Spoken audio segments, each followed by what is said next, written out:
스티븐 미란이 제안한 이른바 마라라고 합의는 미국이 수조 달러의 미국채를 보유한 해외 중앙은행과 재무부에 대해서 선택적 디폴트를 할 수 있는 전략이다. 무슨 의미인지 이해가 되시겠습니까? 선택적 디폴트예요. 그러니까 미국의 채권을 많이 들고 있는 국가들에게 나 빚 못 갚아 이제 배째 디폴트를 선언한다는 겁니다. 미국은 제가 말씀드린 이 앞에서 말씀드렸던 세 가지 조건을 충족시켰습니다. 그렇죠? 정치 상황 지금 불안하잖아요. 그 다음에 금리 높죠? 그 다음에 국가 재정 상황 적자죠? 세 개가 다 만족시켰지 않습니까? 여기다가 만약에 외부 충격이 와버리면 미국 경제도 충격에 휩쓸릴 수 있다라는 이야기를 지금 드리는 겁니다.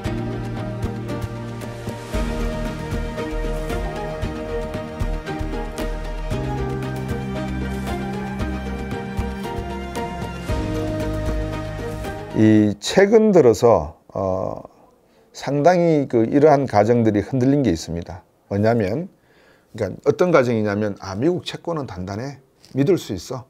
미국이 돈을 막 찍어내지만 세상에 미국 달러만큼 강한 달러가 어디 있어. 미국 트럼프 대통령이 말한 Make America Great Again 그거 말할 필요도 없어. 뭐 달러가 최고야. 근데 조금 불안하니까 금을 좀 사놔야지.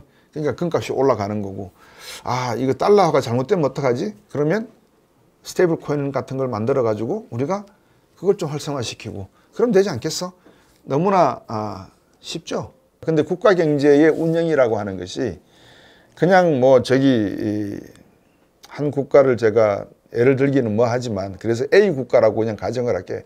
A 국가가 그냥 변변치 않은 A 국가가 이렇게 만약에 정책을 편다 그러면 그거 관심이나 있겠습니까? 근데 문제는 C 국가. 그러니까 만약에 유나이티드 스테이츠 오브 아메리카라 그러면 여기서 발생되는 문제는 여러분 어떻게 처리해야 될까요? 이게 문제입니다. 그래서 이게 과연 베가 디 네이버, 그러니까 미국이 폭삭 주저앉으면 옆에 있는 국가들은 폭삭 주저앉는 게 아니라 그 싱크홀에 빠져가지고 목숨까지 잃어버리는 상황이 올 수도 있는 그런 지금 경제적인 논리가 펼쳐지고 있다는 점을 제가 계속해서 말씀을 드릴 테니까 그것이 미국의 장기 채권 금리가 5%에 육박하고 있다는 의미로 이해를 하시면 된다.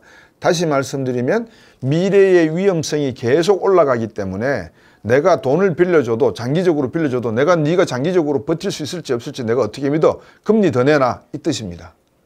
그래서 여러분께서 그런 의미로 계속 들어봐 주시고 한번 판단해 보시기 바라겠습니다. 우선 채권 시장이 더 이상 순응적이지가 않습니다. 방금 말씀드렸지만 10년물과 30년물 미 재무부 채권의 국채 장기 금리가 급등하고 있습니다. 지금 현재 그렇습니다. 미국처럼 거대한 채무국, 미국의 총 부채는 36조 2천억 달러죠. 주요 선진국 전체 규모보다 부채 규모보다 많습니다. 미국의 방위비가 1조 달러가 넘어서 천조국이다 그러는데 여러분 미국의 이자 비용이 얼마인 줄 아시겠습니까? 2024년도 8,800억 달러였습니다. 자, 그러면 이제 여러분 이자 비용이 1조 달러에 육박을 하니까 트럼프 대통령 입장에서는 이 이자 비용 줄이려면 어떻게 해야 돼요? 금리 낮춰라 해야 되잖아요. 그죠? 그 다음에 미국이 재정 적자를 많이 하려 그러면 물건을 갖다 팔아야 되니까 또 뭐 해야 돼요? 달러 약세로 가자 그러는 거예요. 그래서 트럼프 대통령을 이해한다는 측면에서는 지금 미국이 당면하고 있는 21세기의 문제점을 선제적으로 해결하려고 하는 거구나. 나중에 역사가 지나고 나면 땡큐 프레지던트 트럼프라고 할 수 있도록 하는 거구나 라고 아주 좋게 해석해 줄 수 있는 부분이 있습니다. 제가 방금 말씀드린 부분이 미국 트럼프 대통령에 대해서 땡큐 이렇게 표현하는 이제 그런 거죠. 경제학을 하거나 학문을 하는 사람들 저는 그렇습니다. 여러분 아브라함 카플란 심리학자입니다. 아브라함 카플란의 이야기를 들어보셨는지 모르는데 그 논문에 어떤 이야기가 나오냐면 그 망치를 든 사람의 눈에는 꽃도 망치로 보인다라는 이야기가 있습니다. 그러니까 예를 들어서 어린 아이들에게 이제 걸음마를 하거나 이렇게 기어가는 애들에게도 이렇게 망치를 이렇게 지어주면 그게 뭐 하는 건지는 모르지만 플라스틱 망치 있잖아요. 뿅망치 지어줘도 애들이 그거를 가지고 뚱뚱뚱 박는다는 거죠. 그러니까 다시 말씀드리면 인간은 본능적으로 또 습관적으로 망치라는 것을 받는 순간에 이거는 두드리는 거다. 그러면 꽃을 갖다 줘도 망치를 가지고 꽃을 두들겨 팬다는 거예요. 다른 말로 하면 뭐 눈에는 뭐가 보인다는 거고 똑같은 말들입니다. 다시 말하면 트럼프 대통령에 대한 인식과 여러 가지 그 논평들이 비판적인 논평들이 많은데 세계사가 흘러가고 난 다음에 트럼프 대통령을 어떻게 재평가할 거의 문제는 그거는 미래 역사에 남아있다라는 것을 제가 말씀을 드리는 겁니다. 그래서 여러분들께서 그 점도 한번 감안을 하시고 제가 드리는 말씀을 생각해 보시면 좋겠습니다. 지금 미국의 그 부채가 36조 2천억 달러입니다. 그러면 이자율이 1%만 올라가도 부채 비용이 얼마 올라가죠? 3,600억 달러 정도가 올라갑니다. 그죠? 3,600억 달러가 올라갑니다. 추가 이자 지급을 해야 된다는 거죠. 그래서 방금 제가 말씀드렸다시피 2023년 국방비가 8,300억 달러 정도 되는데 이자 비용이 8,800억 달러였다. 트럼프 대통령은 이게 해결하고 싶은 거예요. 이 문제를. 그러기를 바랍니다. 진짜 해결하고 싶어 한다는. 저는 그렇게 해석하고 싶습니다. 아시고 계실 거라고 저는 믿고 싶고 트럼프 대통령께서 그 점을 지금 설명하기가 힘드니까 그렇지만 이제 곽수종이는 여러분들에게 지금 설명을 해드리는 겁니다. 이래서 지금 트럼프 대통령이 Make America Great Again 이야기를 막 하면서 BBB도 만들고 달러와 약세 이야기도 하고 금리 낮춰라 그러고 관세 때리고 이러고 있다는 걸 여러분들에게 지금 트럼프 대통령을 대변한다 그럴까요? 근데 저보다 더 훌륭한 사람들이 많은데 왜 미국 학자들은 설명을 안 해주죠, 이런 거를. 어쨌든 제 나름대로 지금 여러분들에게 해석을 계속해 드리겠습니다. 자, 2025년 5월 기준으로 해서 모든 주요 신용평가사들이 미국의 신용 등급을 강등했는 거 여러분 아시죠? 피치사가 강등했죠. 그다음에 S&P도 강등을 했고요. 왜 강등했다고요? 방금 말씀드렸잖아요. 이자 비용이 비싸다. 과연 이런 경제가 얼마나 지탱할 수 있겠는가. 관세 정책을 하고 나니까 미 의회 예산국이 10년 동안 얼마나 적자가 생긴다 그랬죠? 4조 달러 정도 생긴다 그랬습니다. 그러니까 계속해서 적자가 늘어나는 차입 경제로 가는 미국 경제 얼마나 버틸 수 있겠는가에 대한 질문을 계속 지금 던지는 겁니다. 자, 수조 달러의 미국 국채를 보유한 은행과 해외 정부 사이에서는 미국의 재정 정책이 탈선하고 있다는 인식이 점점 확산되고 있다. 2010년대 초저금리가 다시 돌아올 가능성은 제로다. 제가 볼 땐 제로입니다. 그러니까 앞으로 뭐 0% 금리, 1% 금리 꿈도 꾸지 말라는 겁니다. 왜? 빚을 자꾸 내가지고 지금 빚잔치 할 준비를 해야 되는데 그거 뭐 어느 세월에 금리를 갖다가 뭐 낮추겠느냐 이제 이 이야기입니다.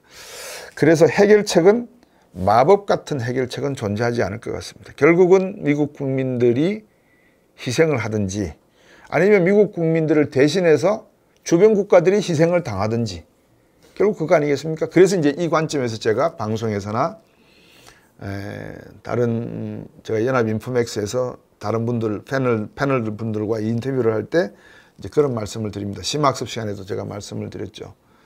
3차 세계대전은 보이지 않는 전쟁, 소리나지 않는 전쟁을 지금 하고 있다. 무슨 말이냐? 1, 2차 세계대전은 하드웨어, 그러니까 무기를 쓰고 대포를 쏘고 하는 소리나는 전쟁, 보이는 전쟁이었다면 지금 우리는 3차 세계대전을 하고 있는데 이 3차 세계대전은 보이지도 않고 소리도 나지 않는 돈전쟁하고 있다. 화폐전쟁하고 있다. 송은민이 말하는.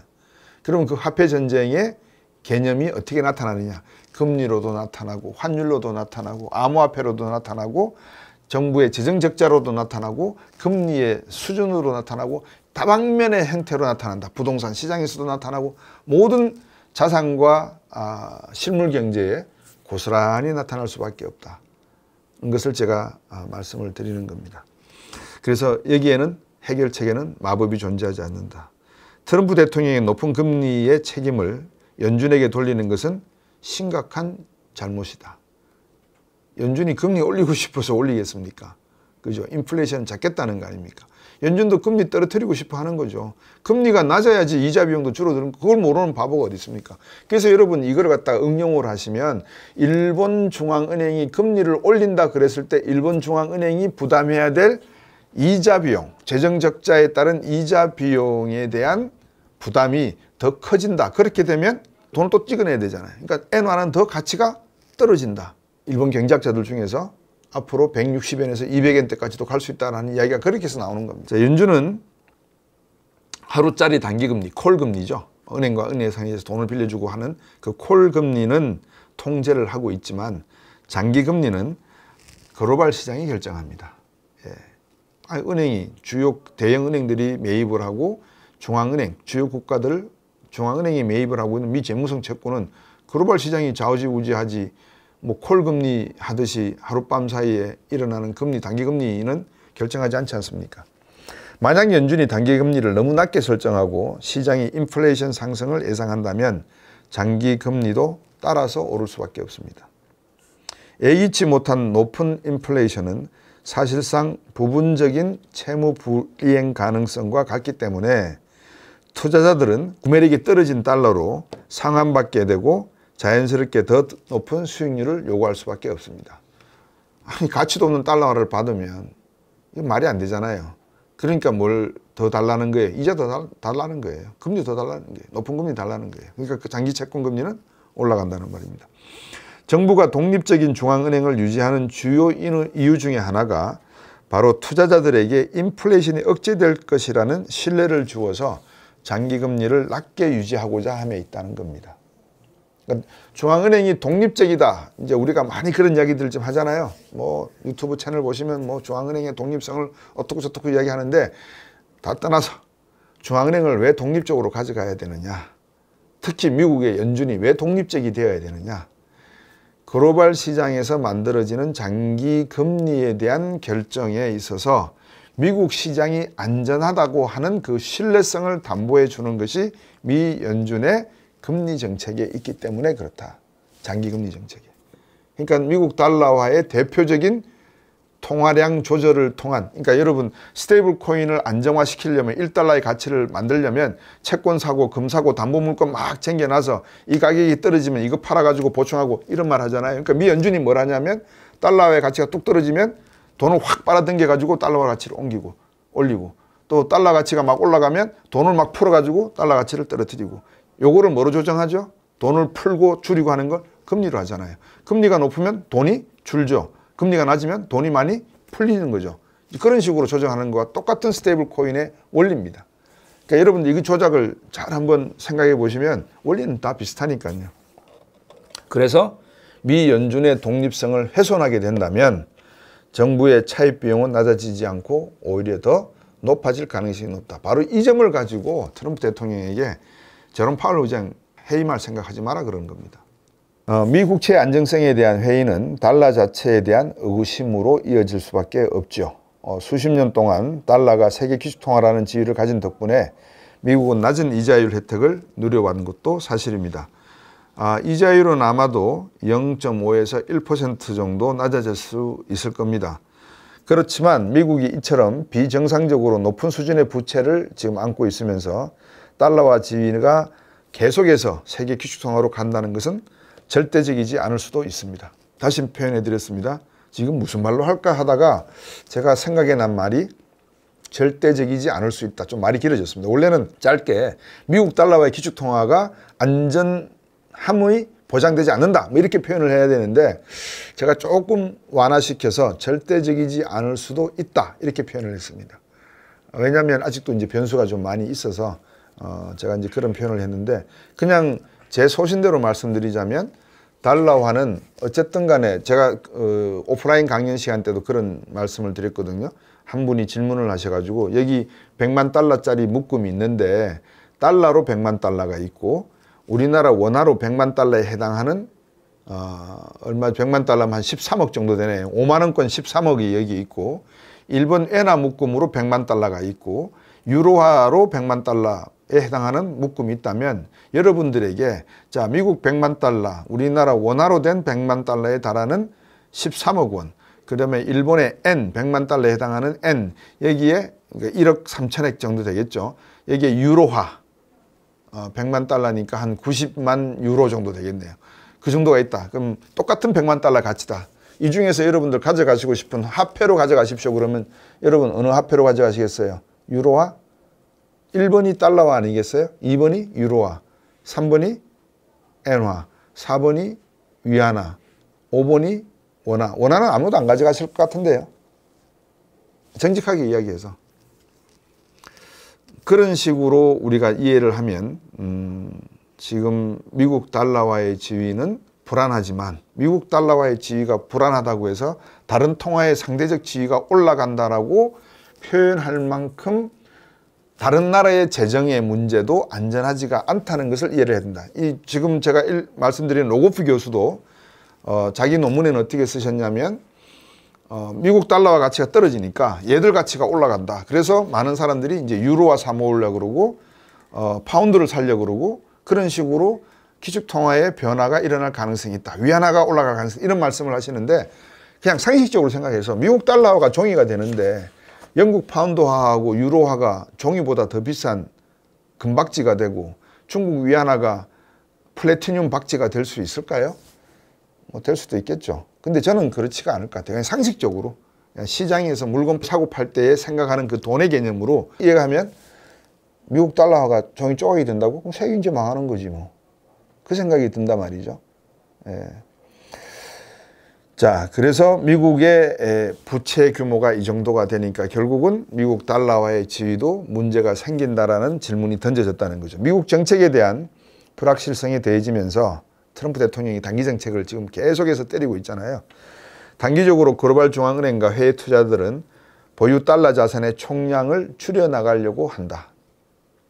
중국이 채권 팔았잖아요. 그 다음에 제가 1967년인가요?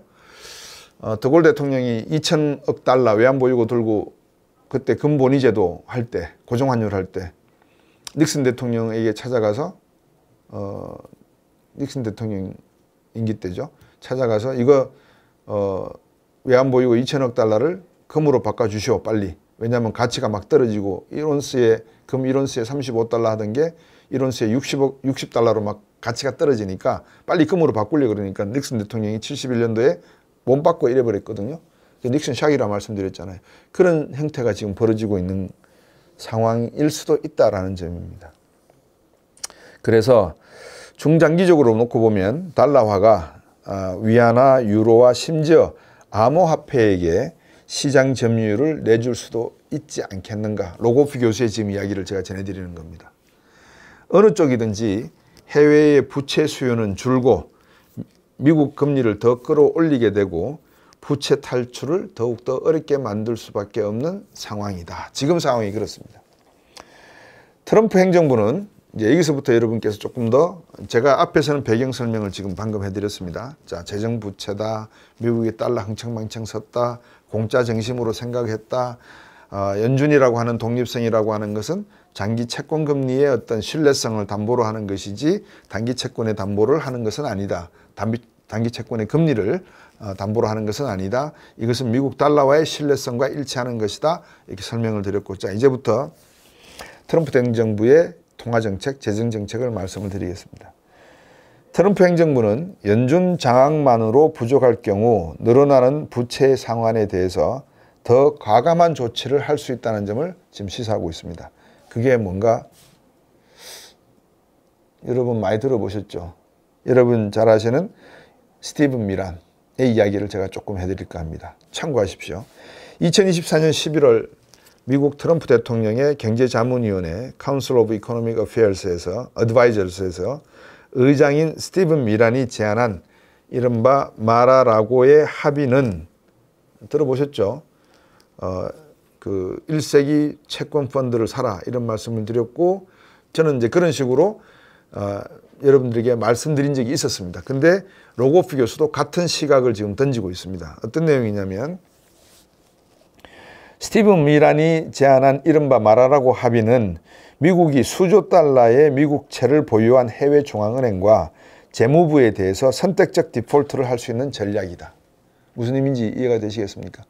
선택적 디폴트예요. 그러니까 미국의 채권을 많이 들고 있는 국가들에게 나 빚 못 갚아 이제 배째 디폴트를 선언한다는 겁니다. 선택적 디폴트. 그러니까 미국의 채권을 갖고 있는 작은 나라들 말고 이런 큰 규모의 조달러, 몇천억, 7천억 달러 이런 채권을 들고 있는 나라에게는 이제 빚 못 갚으니까 청산하자라고 하자는 게 바로 스티븐 미란이 제안했던 마라라고 합의다 라는 이야기입니다. 제가 말씀드린 것과 같은 맥락인데 조금 더 상술한 것 같습니다. 그런 의미에서 놓고 보면 달러와 약세를 왜 트럼프 대통령이 주장하는지 이제 여러분들께서도 이해를 조금은 하실 수 있을 것 같습니다. 조금 더 여러분에게 이해를 돕기 위해서 더 내려가겠습니다. 실제로 심각하게 검토됐는지 그 여부는 잘 모르겠습니다. 하지만 그 존재만으로 이 스티븐 미란의 이런 이야기들은 글로벌 투자자들 그리고 정부들에게 G7 같은 주요 정부들에게는 불안한 요소가 된 것은 맞습니다. 왜? 1985년도 프라자 합의 때 독일과 일본이 엔화와 마르크와 45% 절상 약속을 했잖아요. 그 절상 약속과 똑같은 절상 약속을 하라는 건데 이번에는 그냥 절상 약속을 안 해도 채권만 사가져가. 근데 이자는 없다? 이런 내용이에요. 디폴트죠. 빚 못 갚아. 점잖은 디폴트입니다. 아주 그 우아한, 그레이스풀한 그러한 디폴트 선언입니다. 우리나라 같은 나라는 돈 좀 빌려주십시오. 외환위기 디폴트 선언하고 구제금융 신청하고 막 이러는데 미국은 달러 기술통화국이니까 빚 못 갚는다. 1조 달러 가지고 있다고 채권? 그거 저 겨울에 고구마 구워 먹을 때 태워서 종이로 써. 디폴트 선언하겠다는 겁니다. 안 하면 말하라고 합의하자는 겁니다. 선택적 디폴트의 가능성이 여기에 남아있다라고 하는 시각이 있습니다.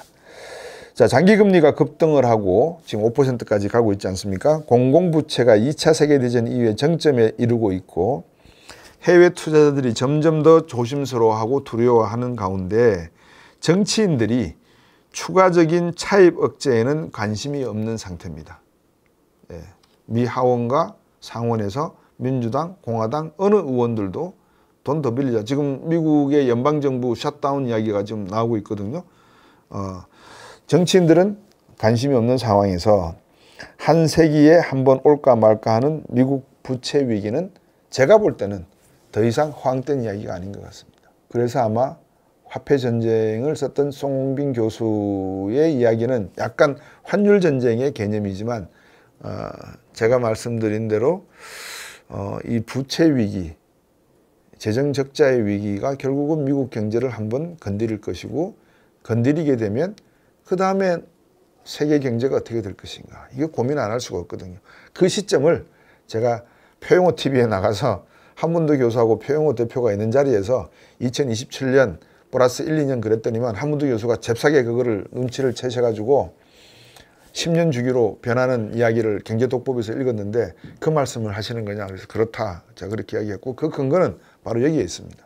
그러니까 여러분들께서 이제 그런 근거를 바탕으로 곽순영이라는 바보가 얼간이가 2027년 플러스 1, 2년 사이에 세계의 공황적인 사태도 일어날 수 있는 확률이 0%가 아니라는 것을 이야기하고 있구나. 이제 이해하시면 될 것 같습니다.